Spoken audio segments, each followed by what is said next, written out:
কেমন আছো বন্ধুরা? আশা করছি তোমরা সকলে খুব ভালো আছো। আজ সন্ধ্যায় চলে গিয়েছিলাম আমাদের বাড়ির কাছেই রিভার রাইডে। ফ্যামিলির প্রত্যেকেই গিয়েছিলাম, তবে আমার বোন ওখানে ছিল না, ওকে আমরা খুবই মিস করেছি। যাই হোক, অনেকদিন পরই গেলাম রিভার সাইডে একটু হাওয়া খেতে। কয়েকদিন ধরে তোমরা জানো প্রচুর বৃষ্টি হচ্ছে, তারপরে হঠাৎ করে আবার রোদ আবার বৃষ্টি, অনেক দিনে বাড়ি থেকে বেরোনো হয় না। আর রিভার সাইডে আমরা প্রায় কয়েক বছর পর, মানে মিনিমাম 2-3 বছর তো হয়েই গিয়েছে যে আমরা ফ্যামিলির সবাই মিলে গিয়েছি।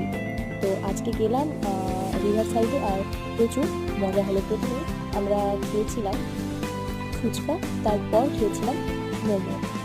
এই মোমো দোকানে আমরা প্রায় আগে যখন যেতাম, কয়েক বছর আগের কথাই বলছি, তখনই খেতাম মোমো। তবে এতদিন পরে গিয়ে সেই মোমোর স্বাদটা আর পেলাম না। আর এখানে আমার দাদা কাছে, আর ইনি আমার বৌদি কাম ফ্রেন্ড সুপ্রীতি।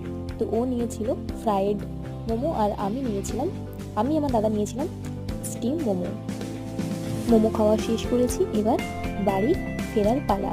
আর যেতে যেতে ভাবছি একটু আইসক্রিমও খেয়ে নেব।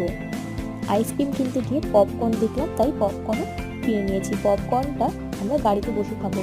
আর তারপর নিয়ে নিয়েছি আইসক্রিম আমাদের পছন্দ মতো। এরপর গাড়িতে উঠে চললাম বাড়ির দিকেই। তো বন্ধুরা, তোমরা তারা ফ্যামিলির সাথে এরকম টাইম কাটাতে পছন্দ করো, অবশ্যই কমেন্টে জানিও। সকলে ভালো থেকো। দেখা হচ্ছে পরের ভিডিওতে।